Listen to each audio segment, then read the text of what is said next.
नमस्कार, मैं डॉक्टर नरेंद्र सिंह। मैं आई सर्जन हूँ यशोदा हॉस्पिटल कौशाम्बी में। मैं आज एक बड़े इंपॉर्टेंट टॉपिक पे आपसे बात करने जा रहा हूँ, डायबिटिक रेटिनोपैथी।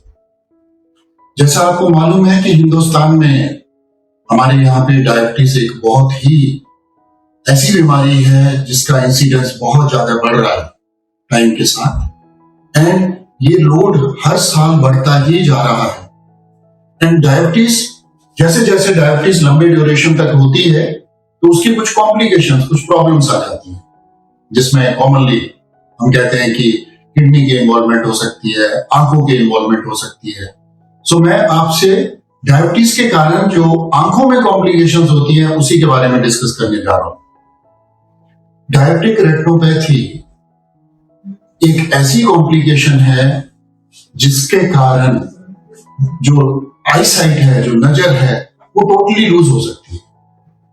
टोटली आदमी अंधा हो सकता है अगर इसको प्रॉपरली सही टाइम पे ना संभाला जाए। अब इसका जो कारण है, इसका कारण ये है कि जब शुगर कंट्रोल नहीं होती है तो आंख के अंदर कुछ कॉम्प्लिकेशंस आ जाती है। और अगर सिंपल भाषा में हम कहें कि क्या कॉम्प्लिकेशंस होती हैं, आंख के पर्दे के ऊपर खून आ सकता है, चर्बी के धब्बे आ सकते हैं, एंड पर्दे में सूजन आ जाती है जिसके कारण नजर कम हो जाती है। अब इस चीज से किस तरह से बचा जा सकता है या किस तरह से इसका इलाज किया जा सकता है, उसी के बारे में मैं आपसे डिस्कस करूंगा। सबसे पहली चीज डायबिटीज में इस प्रॉब्लम से बचने के लिए जो सबसे जरूरी चीज है वो ये है कि शुगर को कंट्रोल में रखा जाए। नंबर एक, अगर शुगर को हम कंट्रोल में रखते हैं तो हर तरह की जो कॉम्प्लिकेशन है डायबिटीज की वो कम हो जाती है, या एटलीस्ट हम उनको डिले कर सकते हैं।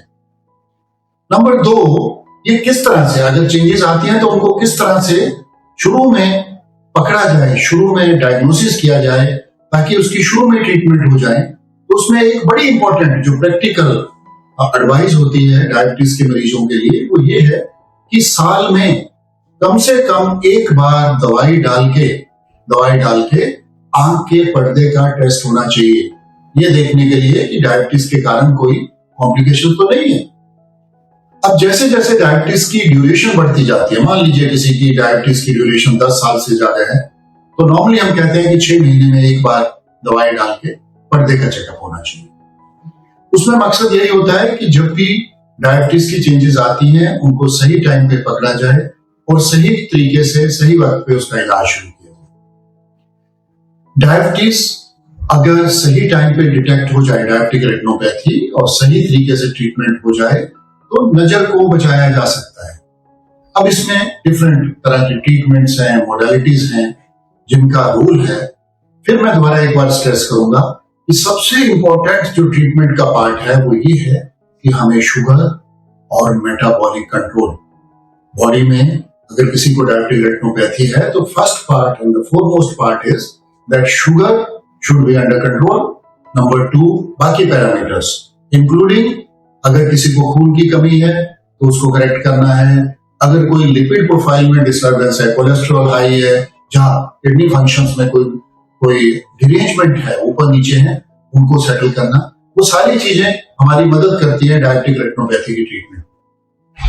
और जो मोडालिटीज जो ट्रीटमेंट में यूज होती हैं, जैसा मैंने आपसे डिस्कस किया कि रेटिना का टेस्ट जिसमें फंडस फोटो, ओसीटी, आजकल हमारे पास ऐसी इन्वेस्टिगेशंस, ओसीटी एक ऐसी इन्वेस्टिगेशन है, स्पेशली जो लेटेस्ट ओसीटी है सीरस 6000 जो हमारे यशोदा में भी अवेलेबल है, जिससे बिना कोई नॉन इन्वेसिव, मैं कहूंगा कि कोई इंजेक्शन भी यूज करने की जरूरत नहीं है, नॉन इन्वेसिव इन्वेस्टिगेशन है और उसमें काफी हद तक सारी सिचुएशन हम डायग्नोज कर सकते हैं प्रॉपर्ली एंड ट्रीट कर सकते हैं।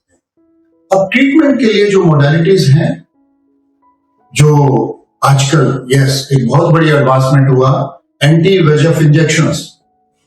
शुरू में हम देखते थे मोडालिटी हमारे पास जो होती थी वो सिर्फ लेजर होता था डायबिटिक रेटिनोपैथी में, लेकिन अब मैक्सिमम केसेस को हम इंट्राविट्रियल आंख के अंदर जिसमें एक इंजेक्शन दिया जाता है एंटी VEGF का, एंड उससे शुरू में आंख में अगर मैकुलर एडिमा, रेटिना में सूजन है या कोई और इम्प्लीकेशन है उसको ट्रीट किया जा सकता है। डायबिटिक रेटिनोपैथी में डेफिनेटली लेजर्स का रोल है। ये एक ऐसी मोडालिटी है जो बहुत लंबे टाइम से चली आ रही है एंड आंख की कंडीशन के हिसाब से डेफिनेटली लेजर का रोल होता है, और लेजर एक बहुत ही सेफ प्रोसीजर है जो जहां जरूरत है डायबिटिक रेटिनोपैथी में वो होना चाहिए। अगर हम इन सब प्रिकॉशंस का ख्याल रखते हैं तो डेफिनेटली आंख को अंधा होने से बचाया जा सकता है। एक बड़ी कॉमन चीज जो हमने प्रैक्टिस में देखी है वो ये है कि जिस उम्र में जब मोतियाबिंद स्टार्ट हो जाता है और उसके साथ डायबिटिक रेटिनोपैथी होती है तो मोस्टली डायबिटिक रेटिनोपैथी का डायग्नोसिस मिस हो जाता है, क्योंकि हम यही सोचते रहते हैं कि ये नजर मोतियाबिंद के कारण कम है, लेकिन जब तक उसको थॉरली चेक ना किया जाए तो वो डायग्नोसिस प्रॉपर्ली नहीं बन पाता है। एंड स्पेशली जो डायबिटिक लोग हैं, लंबे टाइम से डायबिटीज है, उनमें डेफिनेटली इसका अर्ली डायग्नोसिस और अर्ली ट्रीटमेंट होना बहुत जरूरी है। धन्यवाद।